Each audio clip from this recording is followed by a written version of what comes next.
Γεια σας, είμαι ο Μιχάλης από το blog Ηλεκτρονικός Αναγνώστης και σήμερα θα κάνω μια παρουσίαση των δυνατοτήτων του Kindle 3 που έχει οθόνη 6 inch σε σχέση με τα αρχεία PDF.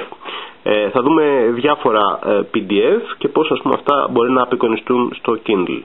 Τώρα ξεκινάω με ένα σχετικά απλό σε μορφοποίηση, το οποίο είναι λογοτεχνικό κείμενο.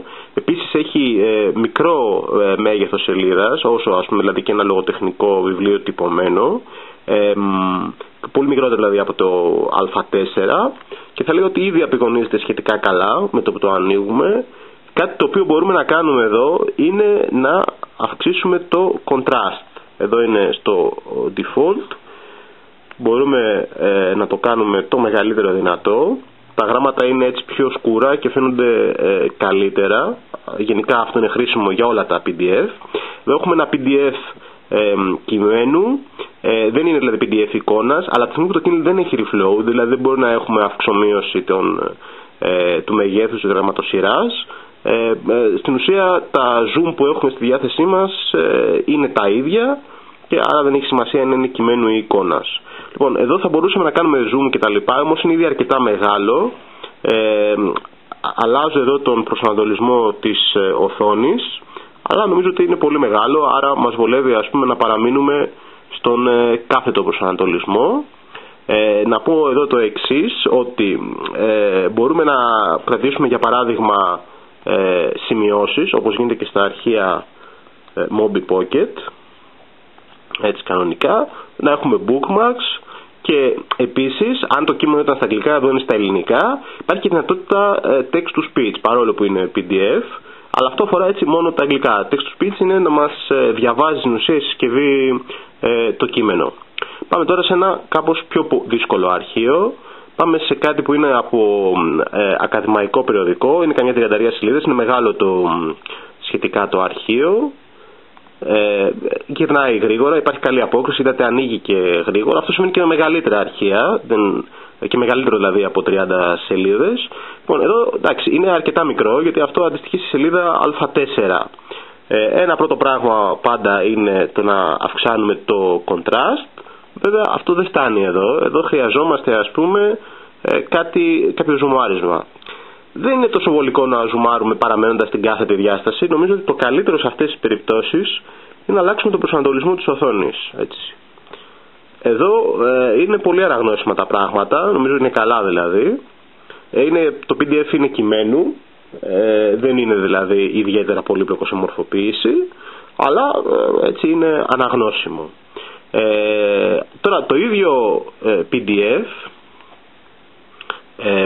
το έστειλα στο Amazon, υπάρχει αυτή η δυνατότητα έτσι, με ένα email δηλαδή, στέλνεις το αρχείο σου το PDF και σου το μετατρέπουν και στο στέλνουν πίσω κατευθείαν στην συσκευή. Και στο κάνουν αρχείο Mobi Pocket, όπως δηλαδή θα ήταν ένα e-book. Εδώ βλέπουμε ότι πρώτον είναι πιο ευανάγνωστο, έχει δυνατότητα δηλαδή να αλλάξεις το μέγεθος της γραμματοσυράς και ότι η δυνατότητα έχει κανείς στο αρχείο Mobi Pocket. Επίσης έχει διατηρηθεί η μορφοποίηση, το οποίο είναι σημαντικό. Υπάρχουν μόνο μικρές αποκλίσεις και η μετατροπή που κάνει το Amazon είναι καλύτερη από τη μετατροπή που κάνει το Calibre, το πρόγραμμα που συνήθως χρησιμοποιείται για τις μετατροπές.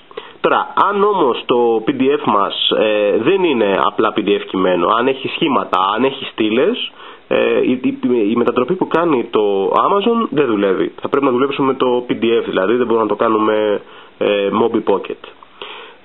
Τώρα πηγαίνω σε ένα, θα έλεγα, πιο δύσκολο ακόμα είδος αρχείου, το οποίο έχει να κάνει ένα νομικό κείμενο της Ευρωπαϊκής Ένωσης και έχει δύο στήλες. Έτσι. Πάλι ξεκινάμε με το contrast, να το αυξήσουμε, αυτό πάντα βοηθάει, αλλά και πάλι βέβαια δεν είναι αναγνώσιμο. Εδώ το καλύτερο είναι να χρησιμοποιήσει κανείς το zoom, έτσι, για τις στήλες. Όντως εδώ γίνεται αμέσως αναγνώσιμο. Τώρα εδώ μπορούμε να κατέβουμε προς τα κάτω στη σελίδα. Αν πατήσω εδώ τώρα, θα αλλάξω σελίδα, θα κατέβω στην ίδια σελίδα προς τα κάτω. Εδώ πρέπει να χρησιμοποιήσω αυτό το κουμπί, που είναι το κουμπί των 5 κατευθύνσεων, για να γίνει το panning, να πάμε προς τα κάτω. Και όντως τα πράγματα είναι καλά. Τώρα όμως τι γίνεται εδώ, αυτό είναι το θέμα με τις στήλες. Ότι για να συνεχίσω τη δεύτερη στήλη της ίδιας σελίδας, δεν δεν μπορώ να πατήσω την επόμενη σελίδα ή να πάω κατευθείαν δεξιά. Αν πάω δεξιά εδώ, θα πάω στο τέλος της δεύτερης, της δεξιάς στήλης. Άρα πρέπει να ξαναπάω επάνω. Όχι πολύ βολικό αυτό. Σε αυτή την περίπτωση να πω ότι τα Sony Reader είναι λίγο καλύτερα. Δηλαδή, σου δίνει τη δυνατότητα να κάνει zoom αναστήλη ή ξέρω εγώ, να κόψει τα περιθώρια κτλ. Βέβαια δεν είναι τόσο καλά όσο ακούγεται, γιατί συχνά όταν πας από τη μία σελίδα στην άλλη πρέπει να ξαναρυθμίσεις το zoom εκεί που ήτανε. Άρα έχουν δηλαδή κάποιες με καλύτερες δυνατότητες το zoom, δεν δουλεύει όμως τόσο καλά και τόσο ενιαία. Αυτό λοιπόν και με ένα δύστιλο PDF. Άρα στο δύστιλο PDF είναι λίγο πιο δύσκολα τα πράγματα, θέλει να ταλαιπωρηθεί κανείς κάπως, και το ίδιο που ισχύει για το δύστιλο PDF ισχύει και για τις περιπτώσεις όπου έχουμε PDF τα οποία δύο τυπωμένες σελίδες έχουν γίνει μία σελίδα στο PDF, δηλαδή είναι πάλι δεξιά και αριστερά, όπως θα ήταν ας πούμε και με τις στήλες. Έχουμε τα ίδια προβλήματα και εκεί. Είναι λίγο ταλαιπωρία. Τώρα, πάμε σε κάτι τελευταίο, πάμε σε ένα αρχείο, το οποίο είναι βέβαια και αυτό πάντα PDF, αλλά έχει μια πιο πολύπλοκη μορφοποίηση. Αυτό δεν έχει στήλες. Εδώ ξεκινάω πάντα βάζοντας, ας πούμε έτσι, δοκιμάζοντας με μεγαλύτερο κοντράστ. Δεν σημαίνει ότι πάντα χρειάζεται το μεγαλύτερο κοντράστ, αλλά νομίζω ότι αυτό θα το δείτε ότι βοηθάει. Εδώ πρέπει να αλλάξω τον προσανατολισμό της οθόνης. Είναι πάλι από έτσι ακαδημαϊκό περιοδικό, μέγεθος Α4 η σελίδα, και όμως τα πράγματα γίνονται καλά, ευανάγνωστα, διατηρείται η μορφοποίηση, αλλάζουν γρήγορα οι σελίδες, το βλέπουμε και το χώρισμα της σελίδας που είναι η σελίδα του PDF. Έχουμε δηλαδή και την εμπειρία PDF, τη σαφή διάκριση των σελίδων, διατήρηση της μορφοποίησης, ταχύτητα κτλ. Εδώ όμως, και γι' αυτό το έβαλα αυτό το αρχείο, έχουμε κάποιο σχήμα. Έτσι, βλέπουμε καταρχήν ότι το σχήμα διατηρείται. Γενικώς διατηρούνται, είτε είναι σχήματα είτε είναι από μαθηματικά, δεν υπάρχει τέτοιο πρόβλημα, διατηρούνται όλα αυτά. Το θέμα είναι ότι επειδή το σχήμα είναι σχετικά μεγάλο, χρειαζόμαστε δύο οθόνες για να το δούμε. Τώρα, εδώ αυτό είναι ένα θέμα που κανένας ηλεκτρονικός αναγνώστης, καμία συσκευή σε 6 inches δεν μπορεί να λύσει. Δηλαδή και συσκευές που έχουν reflow, το reflow δεν επηρεάζει τις εικόνες, δεν επηρεάζει τα σχήματα. Αφήστε που συχνά το reflow, αν το εφαρμόσετε, γενικώς χαλάει τη μορφοποίηση. Δηλαδή δεν είναι τόσο αναγνώσιμο το αποτέλεσμα. Εδώ λοιπόν και reflow να είχαμε, πάλι θα είχαμε αυτό το πρόβλημα με τις δύο οθόνες. Το ζήτημα είναι ότι νομίζω ότι τουλάχιστον για αυτό το σχήμα που βλέπω εδώ, όπως και παρακάτω έχουμε και ένα πίνακα κτλ., είναι αναγνώσιμο. Φυσικά δεν είναι τόσο βολικό όσο να είχαμε μια μεγαλύτερη οθόνη, αλλά μπορεί κανείς ας πούμε να διαβάσει. Εδώ ο πίνακας διατηρείται καλά. Εδώ παρακάτω έχουμε κάποια μαθηματικά σύμβολα. Αυτά είναι απλούστερα σχετικά με κλάσματα, αλλά και σε πιο σύνθετα δεν υπάρχει πρόβλημα.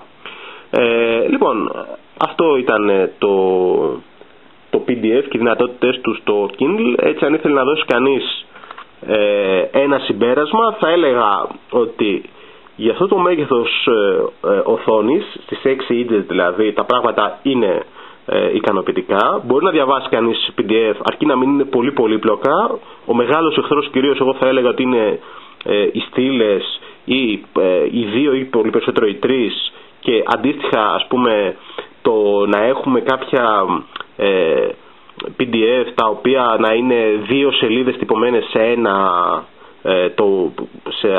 μια σελίδα του αρχείου του PDF, το οποίο συνήθως αυτό σημαίνει αποσκαναρίσματα παρά από αρχεία που έτσι πολλούνται κτλ. Με αυτές λοιπόν τις εξαιρέσεις είναι ικανοποιητικό το αποτέλεσμα. Το Sony Reader μπορεί να είναι λίγο καλύτερο στο ζουμάρισμα στις στήλες, αλλά όχι τόσο καλό όσο ακούγεται, γιατί έχει και αυτό τα μειονεκτήματά του. Δηλαδή πρέπει να αλλάζοντας τις σελίδες στην ουσία συχνά να ξαναζουμάρεις, να ξαναφτιάξεις τις ρυθμίσεις σου. Δηλαδή σε σώζει από την καθυστέρηση λόγω του ότι έχει καλύτερο zoom ως προς τις στήλες, δεν σε σώζει στην καθυστέρηση όταν αλλάζεις την σελίδα. Αυτά από μένα. Περισσότερα για το Kindle και τις δυνατότητες του θα βρείτε στο blog ακολουθώντας το link κάτω από αυτό το βίντεο. Ευχαριστώ.